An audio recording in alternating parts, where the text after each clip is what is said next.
Hey everyone, welcome to The Gap in the Gain. And we're going over chapter 4 tonight, and I'm super, super excited about it.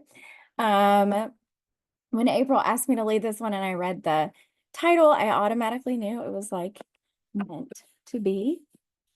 And y'all, I did not put this in speaker view. Is that a big deal, Britt? I mean, everybody's face will just show up on the screen. It doesn't matter. However you prefer, it's fine. Okay, anybody can do this. Okay, so anyways, back to chapter 4.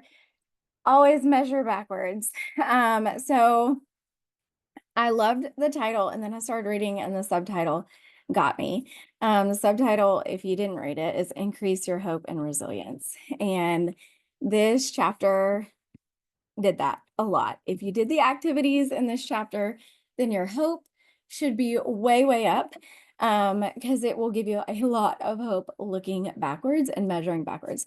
So it starts off the chapter with this story about this PT, physical therapist. And for those of you who don't know, I was a special education teacher for 9 years, and I worked heavily with physical therapists and occupational therapists. And so she's telling the story about how she started looking at these students' gains, and I cried. I cried a lot. And then I got to page 91, and I want to read this quote to you guys. And then I have some questions. But on page 91, he says, without hope, motivation is shattered. Without hope, you can't have purpose and meaning in what you're doing. And I started thinking about that, and how hope and motivation are tied together. And so I just love to hear from you guys of times when your hope in this business was boosted. And so you got super, super motivated to take scary action.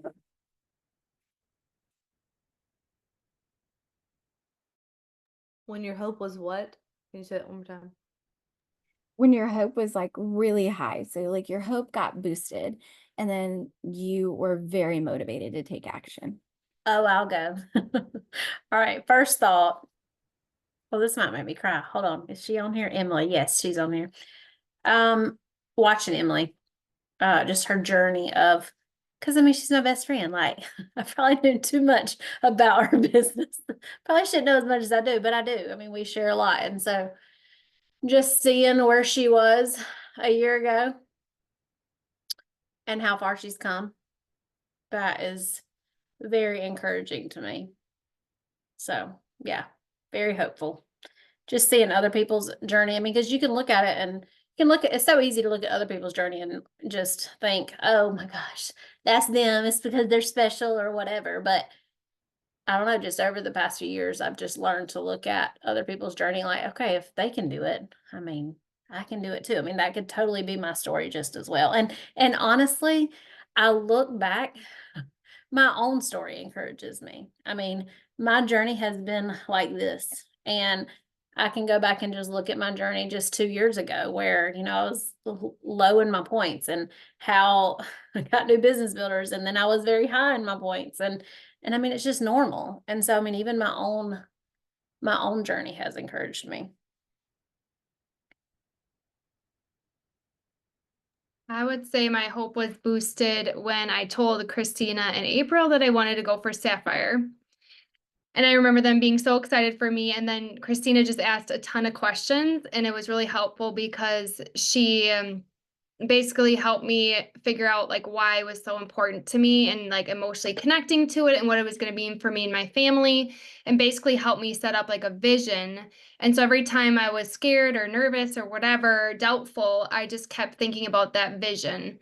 And for me, it was like walking across the stage as a sapphire. Like I just kept coming back to that. And so that definitely boosted my belief and got my butt into action. I love that, Abby. I think, I mean, coming back from Hawaii and hearing that there were 56 new emeralds this year, Hop 53, I don't know the number, but a lot of new emeralds. it just made me go, oh, if 56 people can figure that out, all of my girls, we about to all figure it out. Let's freaking go. So that just really inspired me. And when I'm inspired, I'll do I won't do quite as crazy of things as Fallon and Brittany used to do, like hand out flyers in the rain, but I'll do most everything else. And so it just had me fired up to come back and be like, okay, listen, we got to do some business events, and we got to do some FaceTimes, and we got to do some uncomfortable things, because next year we're going to go back and we're going to be the majority of those new people. So that just got me really inspired. What has given Mine- me oh. hope in the past? Oh, sorry. Who was speaking? You can go first. Whoever it was. Oh, that's okay.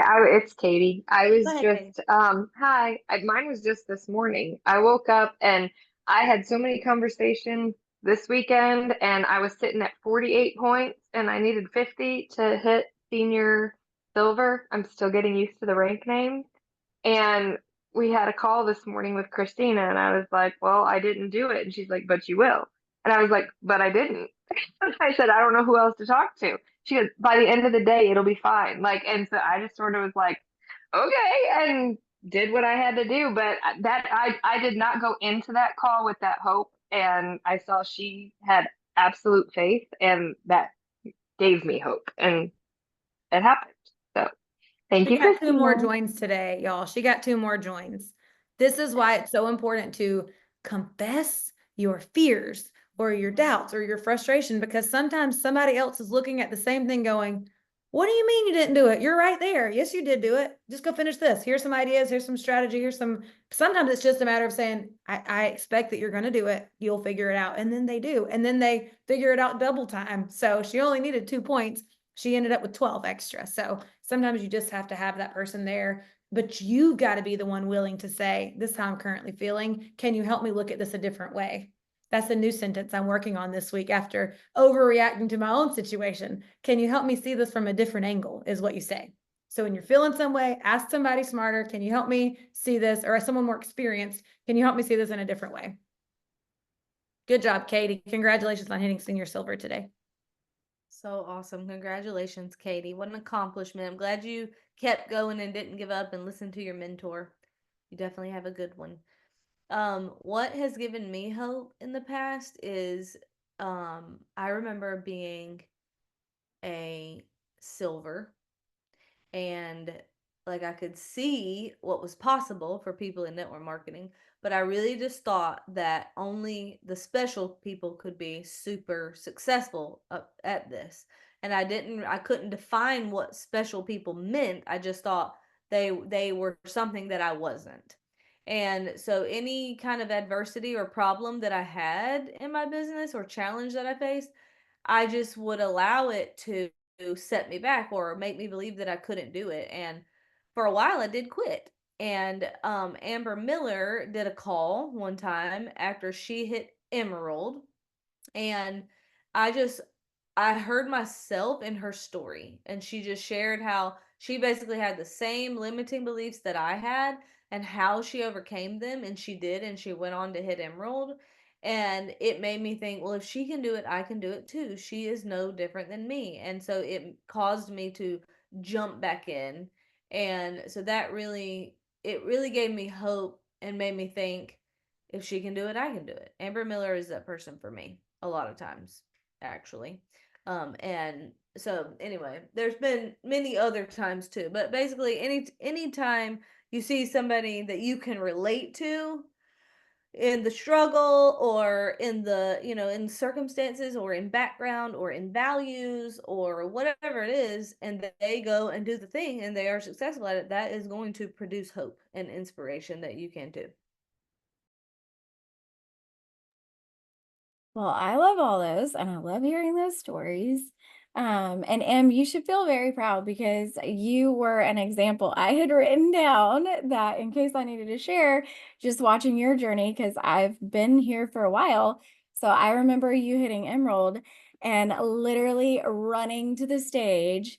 And Emily and I are sidelines, so our points don't affect each other, but running to the stage and like crying as I'm videoing Emily up there, like I don't know, like I did something, but like that's, but I just remember standing there thinking, she didn't give up.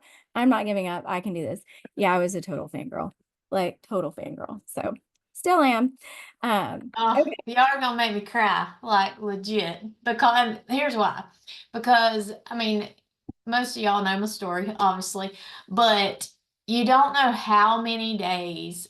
Like, there was a lot of talking myself up over the years, like there was a lot of talking done by a lot of these girls on this call to me also, but a lot of it was me talking myself up, and in that was so many days that I told myself, and I have it on my wall, that what I'm going through is going to inspire somebody else that they can do it. Because I didn't quit, somebody else will keep going. And it's really hard to even let yourself go to that place, of considering quitting when you know people are watching, won't like, not in like, oh my gosh, is she gonna quit? But if I quit, it kind of gives somebody else an out to quit, right? Like, well, it was too hard for her and she gave up, so it must be okay, if I give up too. And I just was not willing, I wasn't willing to have somebody else quitting on my conscience, because that's a big deal, because what we have here is so special, and the possibilities and the ripple effect is so giant, like abundantly, exceedingly more giant, right? We have to be willing to have that hope, no matter what how deep you have to dig to get it. You have to be willing to dig and dig and dig and find that hope, because somebody out there is watching you, and they're going, because she didn't quit, because she kept going, even if she's not where she's going, I can keep going too. We'll get there. Who knows when? Who knows what it'll look like? We'll get there. So give me all the hope. All the hope. I love it. All right. Well, that's it, y'all. I'll see y'all later. That was a good. I'm looking at my next thing. I'm like, well, I think we can end. I'm just kidding. No, I'm not shutting up. Y'all can't get rid of me. Okay. That was really good, Em. I love that. I love that perspective of looking outside of yourself and thinking about who you might be giving hope to just through your story. So that is good.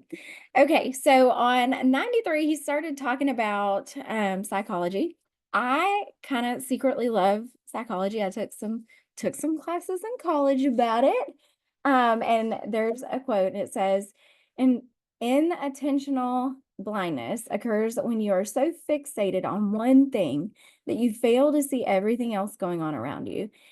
It's easy to miss the gains happening throughout our lives or businesses because we may have tunnel vision on the problem in front of us. So time for some vulnerability. When is the time that you became so fixated on one thing that you weren't able to see anything else? Even if it was a good thing, like you were just so fixated on this one thing that you couldn't see all the other really great things happening. And then I'd love to hear, how were you able to widen your view and move forward?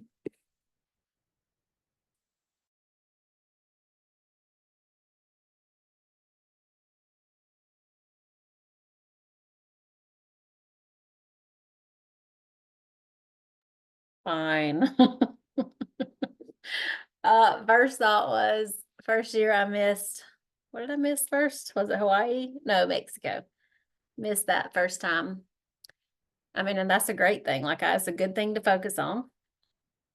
But I had to widen, I guess, whatever you said. But basically just seeing that was just one little step that, like, it's not my end goal, basically. My end goal is diamond. Well, actually, it's beyond. Like, I don't know if I'll ever quit working. But like diamond, going on a trip, like I have so many trips ahead of me, like so many Hawaii trips, like that missing that one trip to doesn't define me. Like, that's not, it doesn't define my journey. What defines my journey is that I choose to keep going. So yeah, just learning to see the bigger picture and not letting that one thing slow me down or define me. Did that answer the question? Yeah, so I have a Okay, follow-up. good. I got a follow-up question though. Okay, good. Go ahead. So how did you, I mean, so you talked about, well, I just Therapy. it works wonders. I mean, have you Yeah, seen I these mean, strips? legit, that how did you learn to, like, how'd you get your mind to that place of, okay, this is not, I got so many trips. Like, you can't wake up one day and that just happens, right? So how did you get there? Therapy. I mean, there was just a lot of, gosh, reading so much.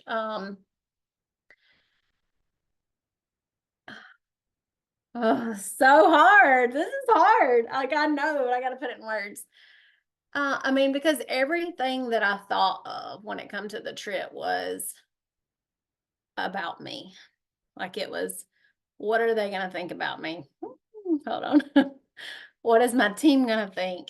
Am I letting them down? Like, it was just so me focused.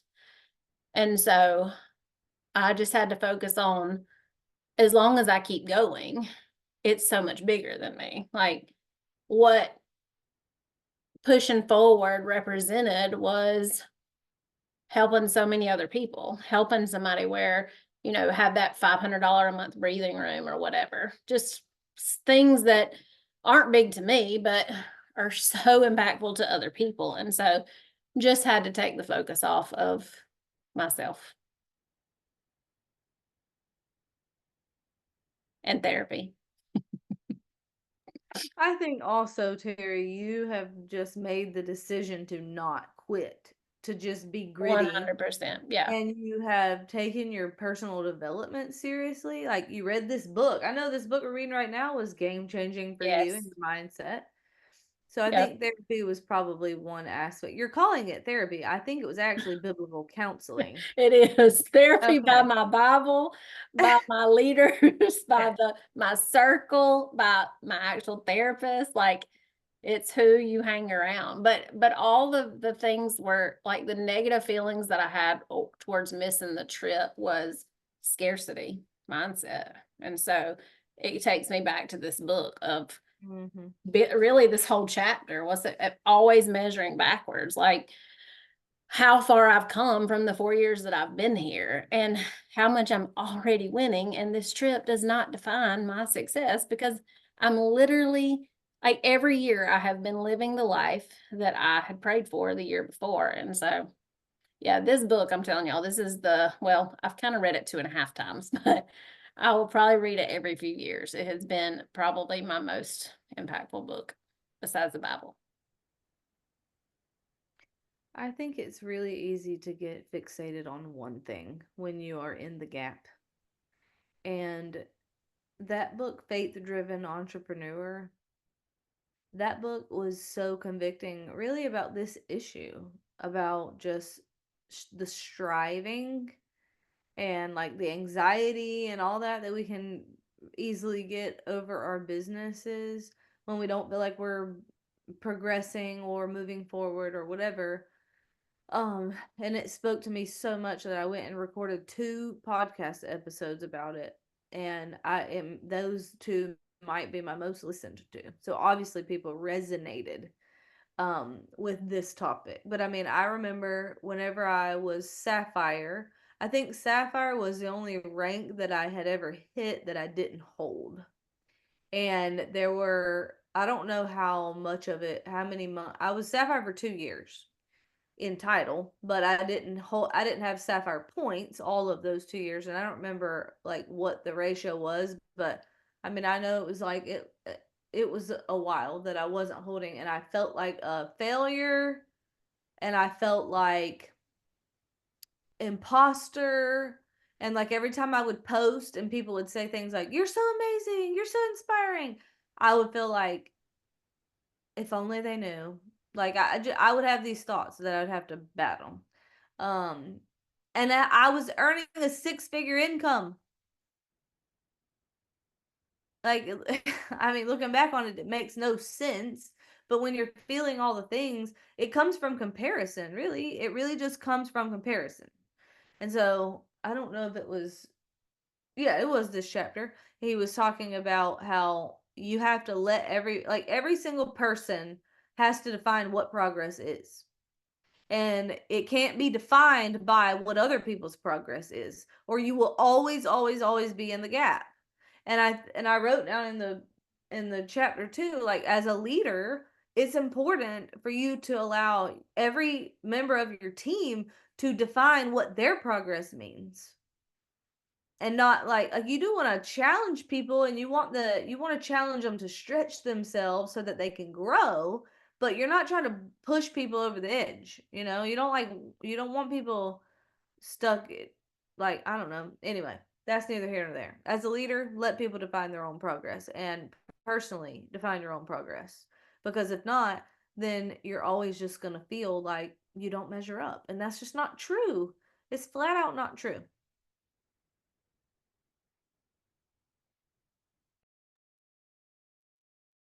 Okay, well, I had to stop and write that down, Britt, so that I could make sure I remember to let my team define their own progress. Because I be wanting everybody to do all the things all the time. Okay, we're gonna scrolling down. We're gonna skip a big chunk because I want to make sure we get to what I feel like is the most important part of this chapter, and that's actually measuring backwards. So I was reading through the different questions he asked it, like I think he did 10 years, 3 years, 12 months, and then 90 days, and asking these questions and really reflecting on where you came from, like how far you've gone. And so I did that. And honestly, if you did that and took it, like, if you haven't done that, you need to go back and do that. Like, you need to go back to 10 years. You need to go back to 3 years. You need to go back to 12 months ago, and do the activity and take it seriously, because you will have a lot to be grateful for. But then after that, I started thinking, okay, I'm going to write down who I was before Plexus. And I don't know that I'll share it because I don't think I can get through it without crying. But I wanted us to take time as a team. So I told you guys to bring paper and pen, or you're remarkable. And I'm going to share my screen, hopefully, because I typed up the questions so we could look at them and take a minute to write down answers, and just do it like you did it in the book, like bullet points, like don't write your life story, but like, bullet points of where you were at or what your goals were or whatever. So let me share my screen and you can see the questions.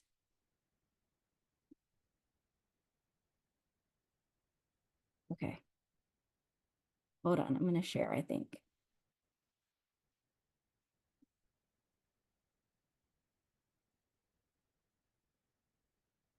Okay. So where it says share, who has shared their screen recently that can tell me how to share my screen? Are you on your phone or computer? I'm on my computer. There should be just a green button at the bottom that says share. With an arrow, right? Mm-hmm. One person, okay, one participant share at a time. That's clicked. It's not giving me the option to actually share my screen though. Wait, hold on. Okay, I think I got it. All right. Can y'all see this?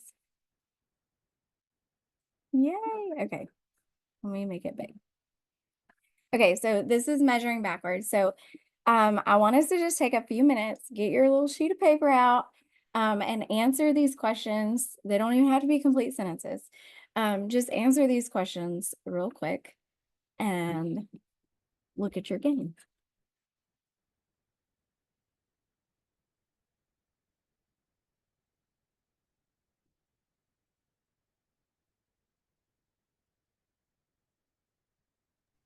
What if your 10 years ago was not before Plexus?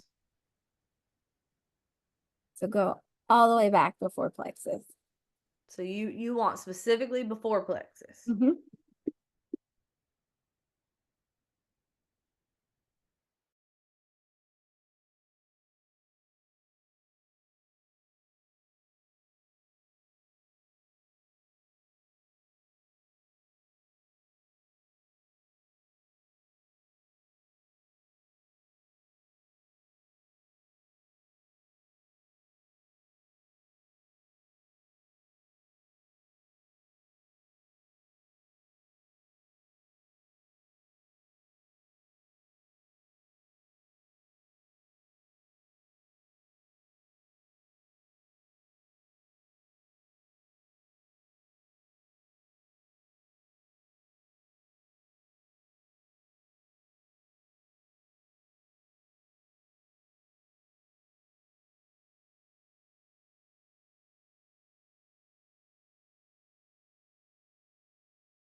Okay. So I'm gonna leave these up. And I think it would be phenomenal if somebody was brave and would share some of their answers with us.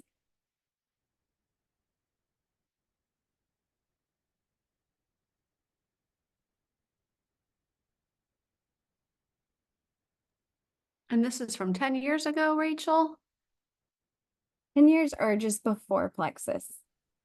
Oh, I'll do 10 years. Where was I? I was a homeschooling mom. My girls were 8 and 6. Let's see, 10 years ago. Yeah, so I wasn't even pregnant with Kaya. So we were a family of 4. I felt stuck, but I didn't really want to admit that.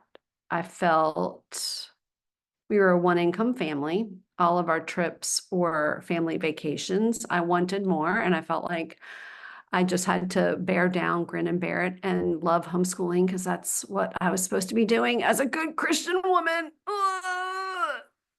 And I just stuffed a lot of my own feelings and desires and dreams. That's where I was. I was focused on homeschooling my kids. I didn't feel good. So that was not always great. I was not always happy.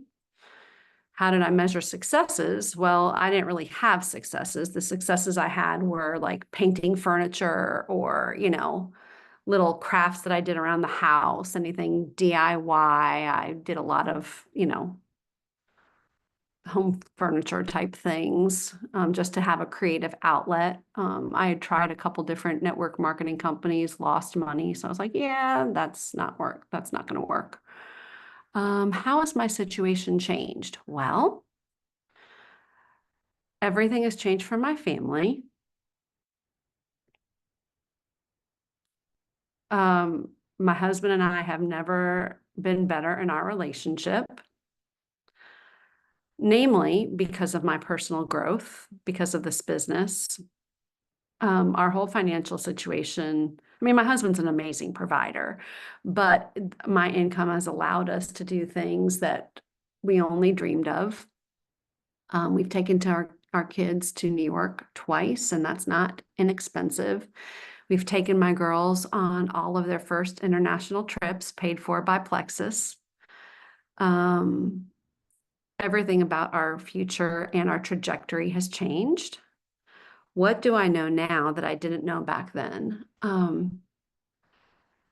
That God really wanted that in order for my dreams to come true for my family, I really needed to step into everything that God has for me. And that's something that I continually need to believe and grow in, because the more alive I am, the better for my whole family. The more I step into the things that God has for me and I'm free, the more I'm allowing my whole family to have freedom. And not only my family, but multitudes. And I didn't really know how much fear held me back. I lived in fear. Like fear was like a comfortable blanket that I didn't know that I had. Am I talking too much, Rachel? Do you want me to keep going? Some of the biggest lessons I've learned through this business, oh my gosh, I don't think there's time for enough. To really take stock of your thoughts, how much, I mean, really to grow every day, to be intentional about learning, to communicate, to grow and develop, like things I had head knowledge of, but maybe a little bit of understanding, but not to the fullness that I do now. Growth. And the more that I grew as a person and as a human, the more my business grew. Biggest accomplishments and achievements. My team, my kids, my marriage, the fact that my marriage and my family, I mean, if we had kept going on the trajectory that we were going, our family would have head down a very dysfunctional route. And I say that with every fiber in my being, and our family would look very different because I was just so caught up in fear over so many things. I didn't realize how much fear and bondage I had. And because of the growth that I've had because of this business, we literally have changed the trajectory of our family dynamics. So our family could look very differently if it wasn't for this business. And that I am incredibly proud of and thankful for. Yeah. I mean, the trips, the paycheck, the rank, all that is great and fine, whatever. But it's like what I've seen in my family and in other people and in myself, nothing can touch that. Nothing. What would you say to somebody who's sitting here thinking, easy to say coming from somebody who's earning 6 figures?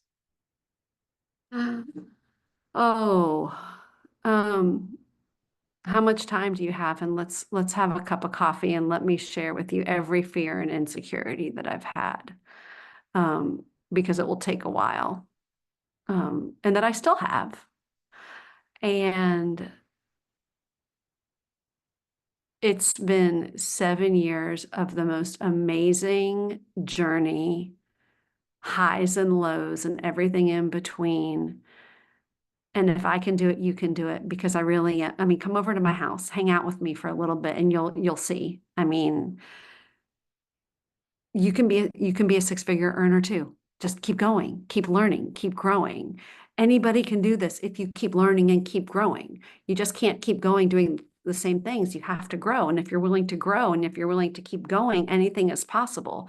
And that's what gives me the most hope, because I was in Hawaii and I see a lot of the people that are where I want to be. I'm like, oh snap, yes, if they can do this, I can do this. So, you know, you just keep going. Don't compare my day 6,025 to your 1,000, whatever. You can do this.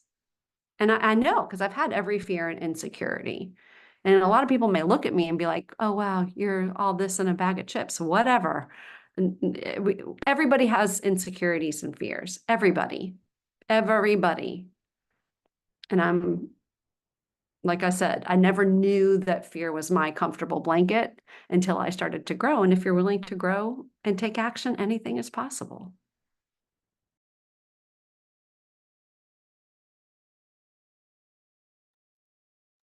Okay, well, that was perfection.